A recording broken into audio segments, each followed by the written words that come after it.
On today's show, he's playing. Luka Doncic is playing as long as there's a chance. How much of a chance? What did he say? And Kyrie Irving, do we know if he's re-signing the offseason or not? We'll talk about that and more in today's Locked On Mavs. I'm Luka Doncic, and this is Locked On Mavericks. Mavericks, NBA champions. It's good, and the Mavericks have won the game. If you don't believe, you shouldn't be here. Loyalty never fades away. And welcome. You are locked on to the Dallas Mavericks. My name is Nick Angstadt, media member and NBA channel manager for the Locked On Podcast Network. Your team every day. Thanks for being part of the show and making Locked On Mavs your first listen every day. Subscribe or follow for free wherever you get your podcasts or on YouTube, where the best way you can help us grow the show is to listen every day on any platform, podcast, YouTube, and comment anything below. Let us know in the comment section below. What do you think about Luka Doncic not shutting it down? And do you still want them to? Do you still want them to shut them down? I'm very curious if you guys think that stuff. A lot of comments today. This episode is brought to you by BetterHelp. Give online therapy a try at betterhelp.com/LockedOnNBA and get on your way to being your best self. And joining me, as always, my co-host, writer, and contributor at Mavs.com. The blame boy, the one more thing king. What you got for me, Isaac Harris? I actually have something else for y'all to leave in the comments. Go for it. If you are a fan of another team and you listen to this podcast, this is great. Let us know. Nick sent me a screenshot of some fans from other teams. They're like, hey, we don't even like the Mavs. We're fans of this other team, but we listen to this show. Let us know. And some of you are just hate listening because you want to see us, drown in our tears. And shout out to the Suns fans. Yeah. Shout out to the Suns fans who, had to get KD to be relevant. So I'm happy for KD. Yeah, no, shout out to John, shout out to Athan, shout out to Harderway. Athan, there's no N. And Jay Harderway. You guys were all three of those. I texted a screenshot to Isaac, and it was three different people that said that we're fans of different teams, but we still listen to Locked On Mavs. Appreciate all of you guys. You're part of the Raccoon Squad. Harderway. Three, the harder way. That's Harderway and Christian Wood. But let's start here today. Today we'll talk about all kinds of stuff. We'll talk about we'll give a standings update where the Mavericks are right now. This is the thing that we'll do through the rest of the season, where they are in the tank standings, the regular standings.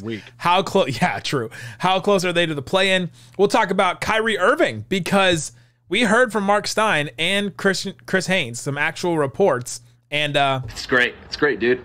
Dude, it's great. It's great. It's great, broski. Bro, name it. It's great. And then we'll start here. Let's start with Luka Doncic, because we heard from him after practice, and he's not shutting it down. He said definitively on if he's going to shut it down this season. He said, no, I'm playing tomorrow. If there's still a chance, I'm going to play. It's not going to happen. He was asked if there was discussion on it by Callie Kaplan, and then he said, they knew that I wouldn't want to. They know me like that. Is this the best decision for Luka Doncic, and are we surprised? I'm not.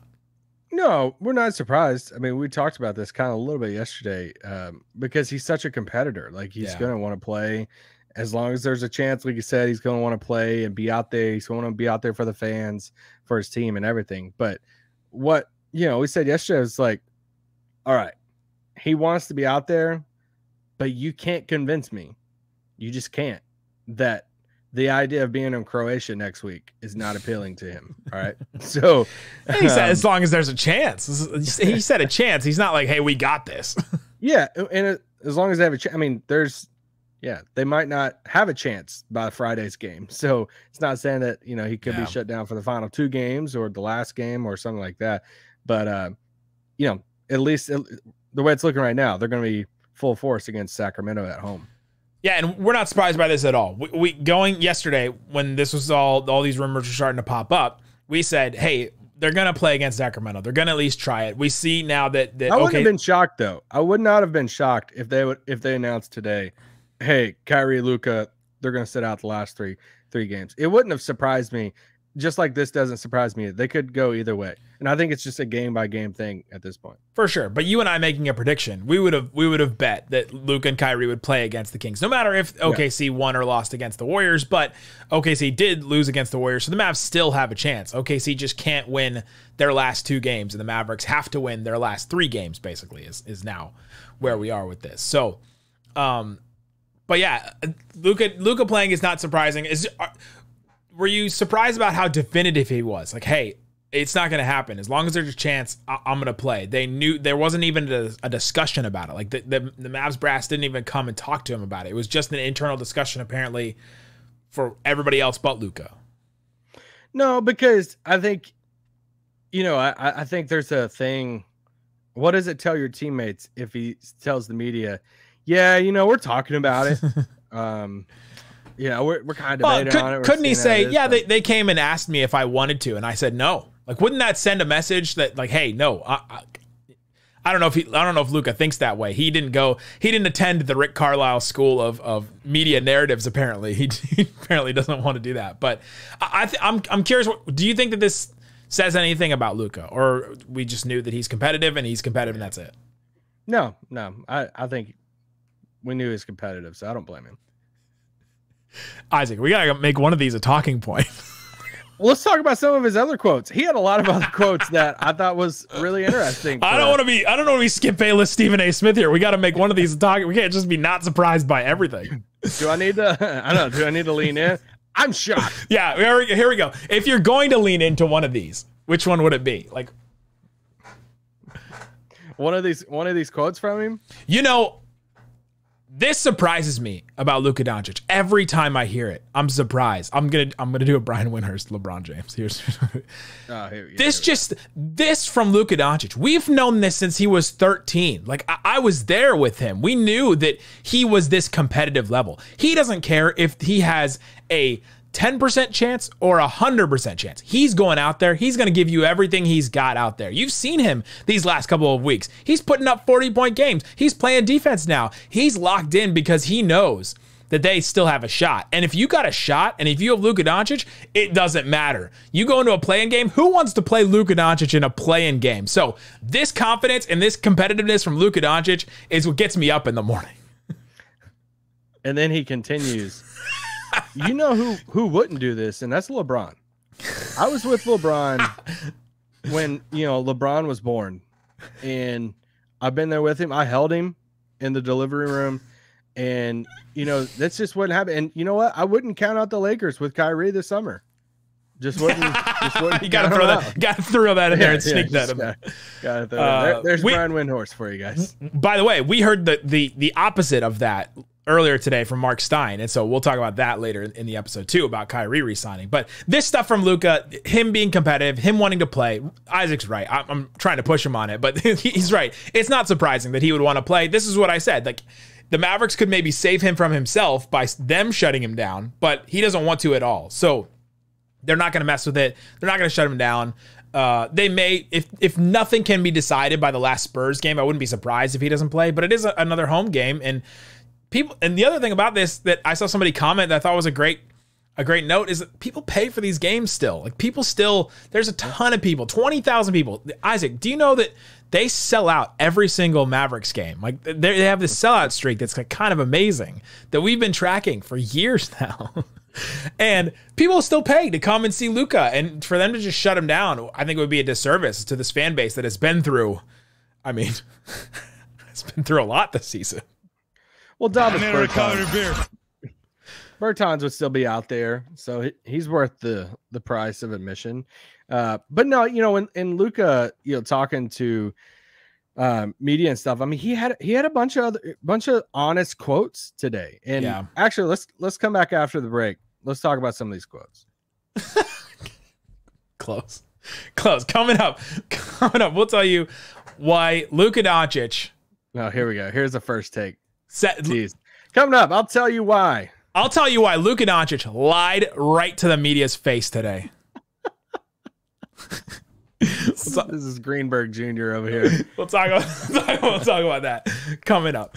But before we do, let me tell you about eBay Motors, new advertiser for us. For a championship team, it's all about making sure every player is a perfect fit. This is what I'm doing in the Ultimate Pro Basketball GM app, that I have to make sure everybody's a perfect fit on the team. It's the same when it comes to your vehicle.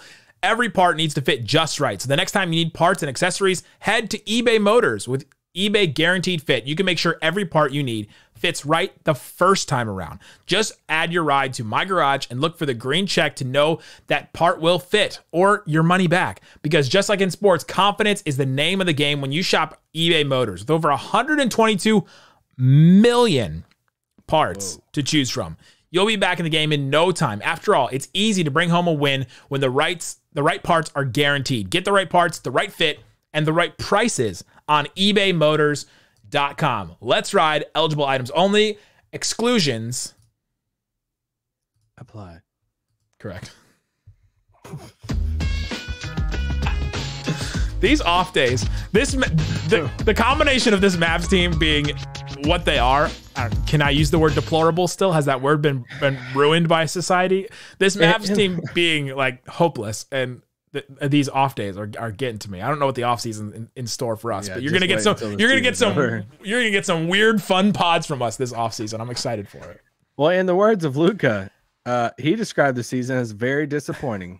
All right, Isaac, let's get into these quotes, because I thought there was a quote from Luka that, the season has been disappointing from him, and he takes the blame. And I like this about Luka, that he's always asked after games and everything. He said, "Kids the same way."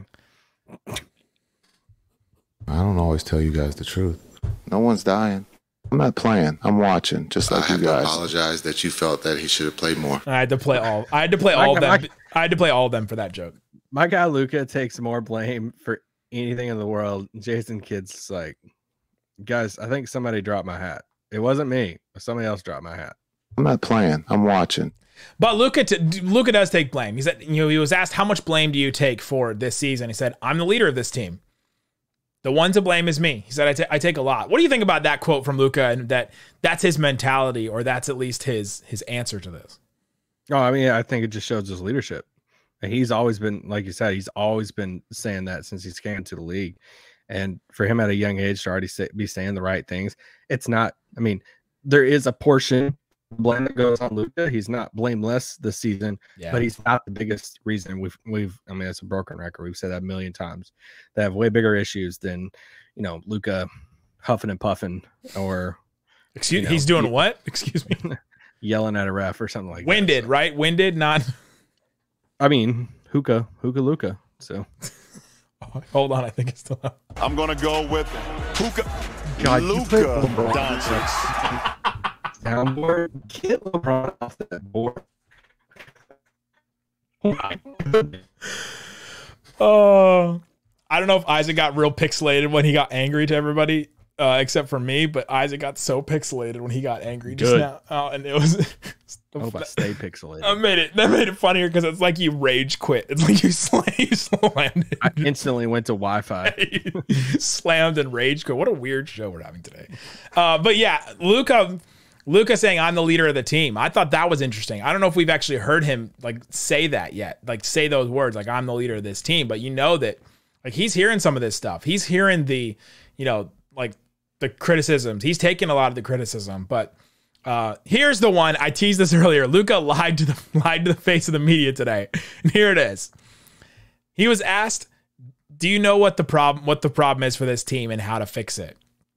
And he said, "No, if I knew that, we wouldn't be here." But then later he says, "I don't think offense is the problem. I've always said it's our defensive end. I think anybody can score on us. Whoever it is, anybody can score." So he does know the problem.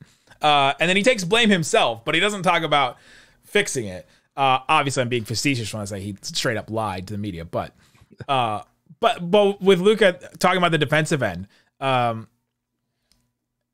do you think about the truthfulness of this quote, or what he said about the team? Anybody can score on us. He's got to be better defensively. The team's got to be better defensively.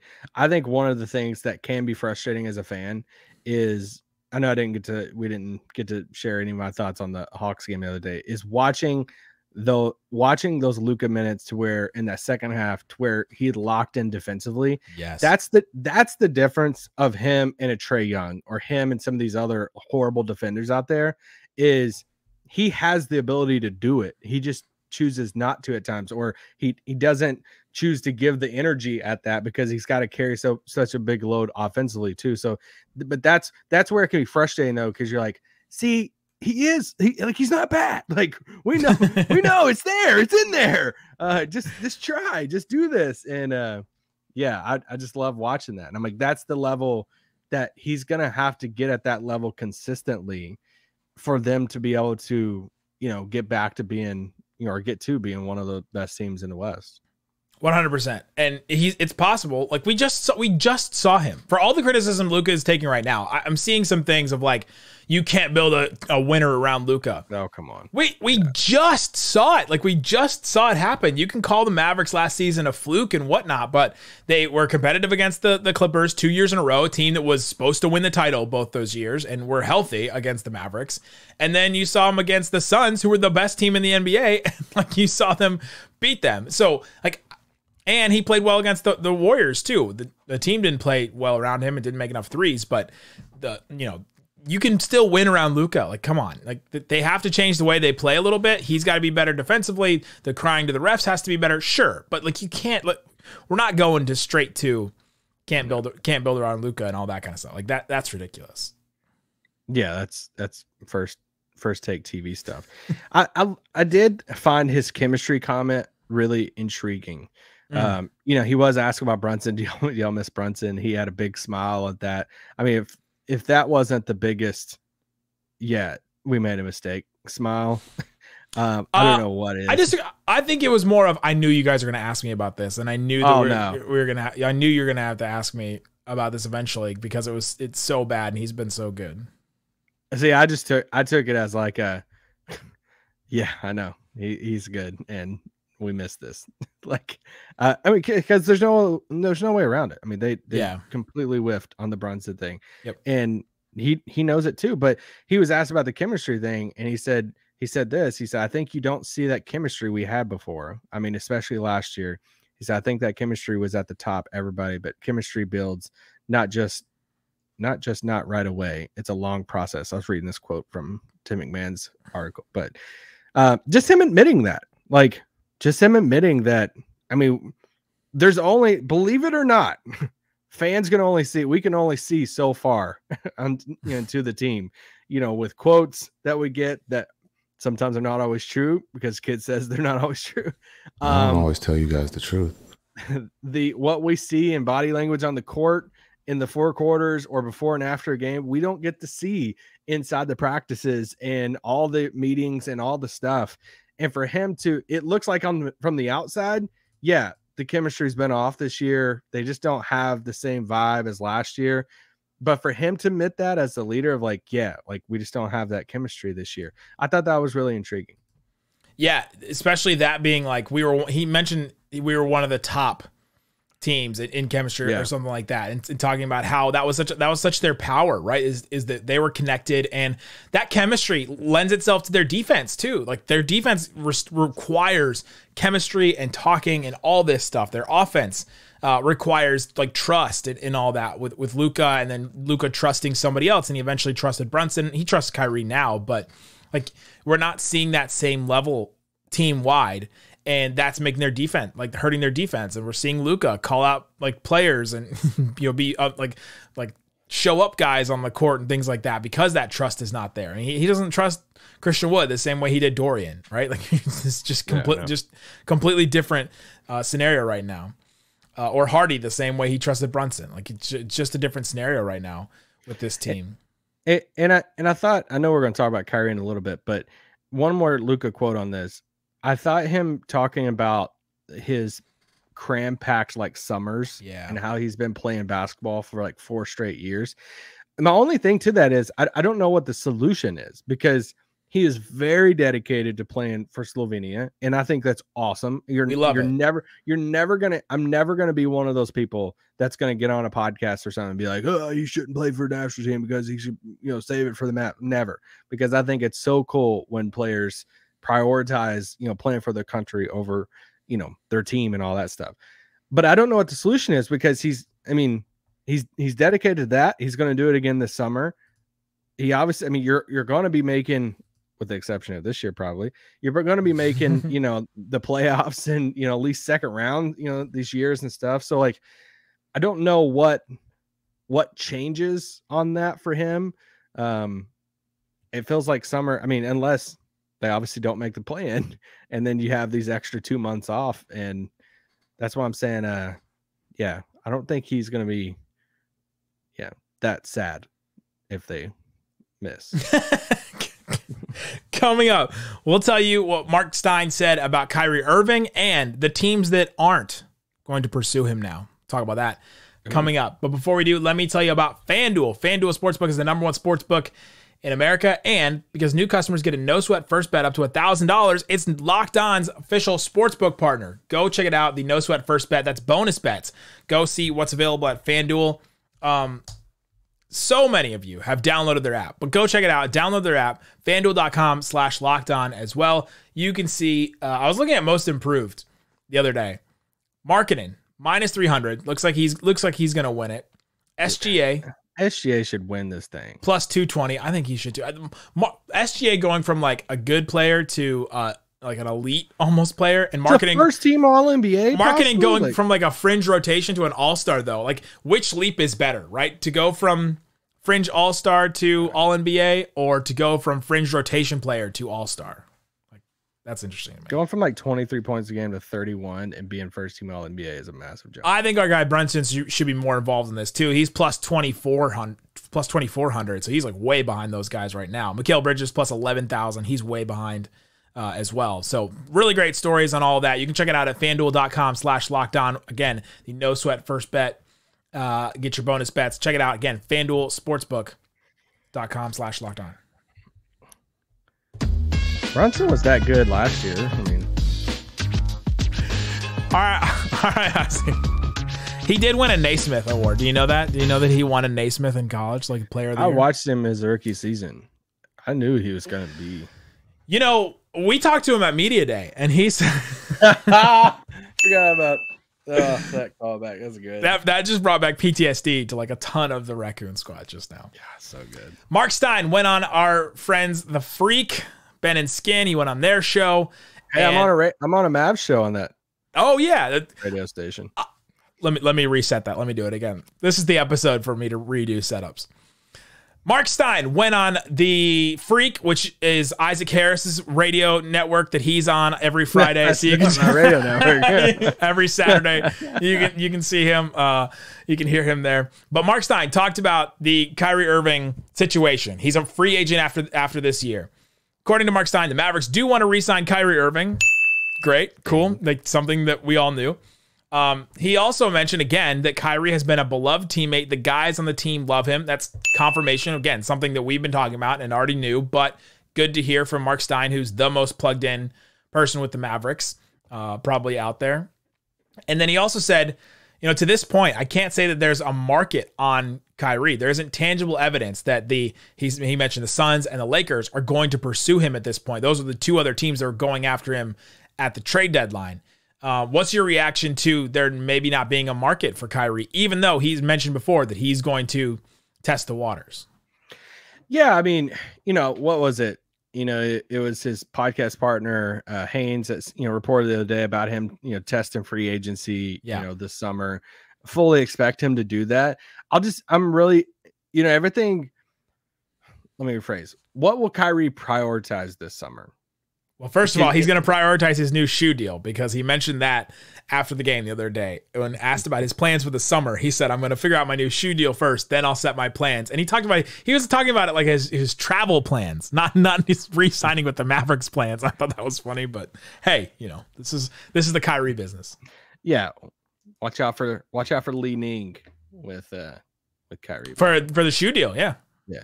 But no, for Kyrie, when you go back to his time in Brooklyn, one of the, the sticking points for them was he wanted that long-term money. Yeah. And, there's so much, reporting around that of what Brooklyn offered, what he wanted, the guarantees in that contract, and where were they, not on the same page with that contract where nothing ever happened. And that's where Dallas has the upper hand. Now, whether you think Dallas is going to go up to 5 years and it's like insane and all of that, they can. If they do the 4-year mark, any of these other teams that, if they had cap space could do 4 years, I think there'd be like a $9 or $10 million difference between Dallas's 4-year deal compared to like another team's 4-year deal. But I don't know. It's hard to predict how big of a contract that he's going to command. And then 2, you don't know who's going to go after him in the sense of like, if the Lakers get put out in the play-in, the NBA won't let that happen. But if they do, like, they would go after him, right? With everything that they have. Heck, they still might do it no matter how far they go. But here was Marc Stein's point to this, is that for the Lakers to do that and to sign him to a deal that Kyrie would want, to even get to like $30 million in space, which they can get, they'd have to offload all the guys they just got, right? They'd have to offload Vanderbilt. They'd have to offload, they'd let go D'Angelo Russell for nothing. Like, they would have to get rid of some of these guys. And I don't think they want to just change their team like all of a sudden again, because they'd have to change so much, or do the Anthony Davis trade that we had talked about after the Lakers game when Nico Harrison was talking to Anthony Davis for a long time. Like, they would either have to do that trade and change everything that they're doing over there, or change everything that they're doing over there besides LeBron and AD and bring in Kyrie to that. And they just tried that with Westbrook, and I know it's different, but I don't know. Like, if Anthony Davis gets hurt over the next 2 weeks and he misses the play-in or the first part of the playoffs, and it means them losing early in the playoffs, you're going to hear the Kyrie for AD talk get really hot. That's one of my predictions. I don't get that, because if AD's injured again, then all of a sudden it's like, okay, well, why would you trade Kyrie for AD, who is hurt all the time, and then just became even more of a liability? I don't know why the Mavericks would do that at that point.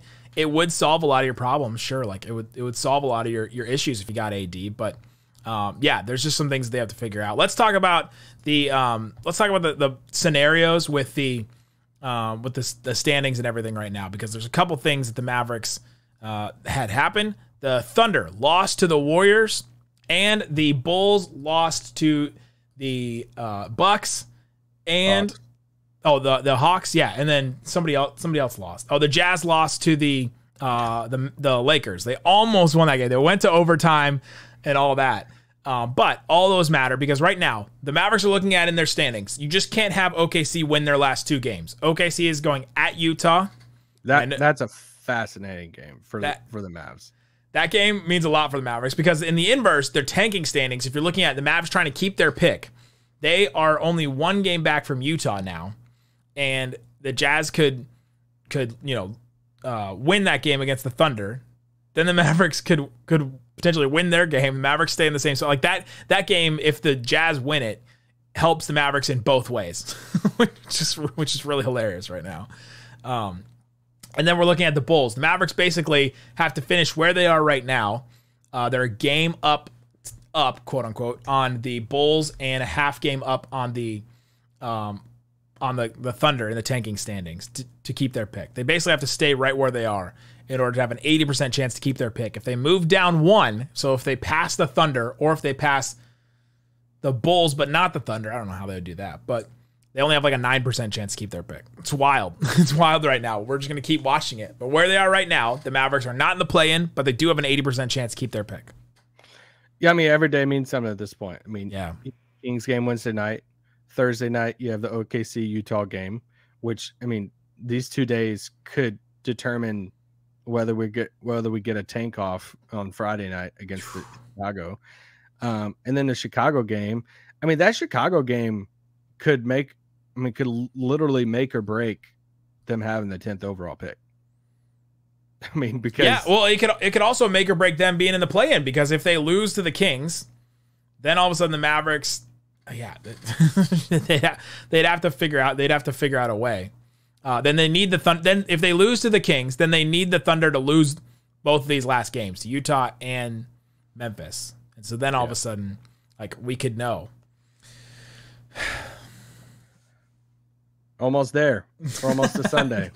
I just want to know at this point. I just want to know which direction so we can start talking about that instead of talking about it. And you know what? Sunday's coming. He is risen. He is risen indeed. It's either nice penetrating thrust to the middle of That's how that joke just went over. The Mavs will either be resurrected on Sunday or they'll just walk back up in the tomb and say, hey, let's just shut the door. The pulse is still awake. The pulse is still up for both the keeping the pick and for making the play-in, but it's slowly fading. Slowly fading. That was a fitting end to this weird episode we just did. Guys, appreciate you hanging out with us. Go check out Locked On NBA Game to Game on the Locked On NBA YouTube channel or wherever you're listening to this podcast. It's a recap of all the games from us. Go check it out. Guys, thanks so much for listening to Locked On Mavs. Peace out. Boom.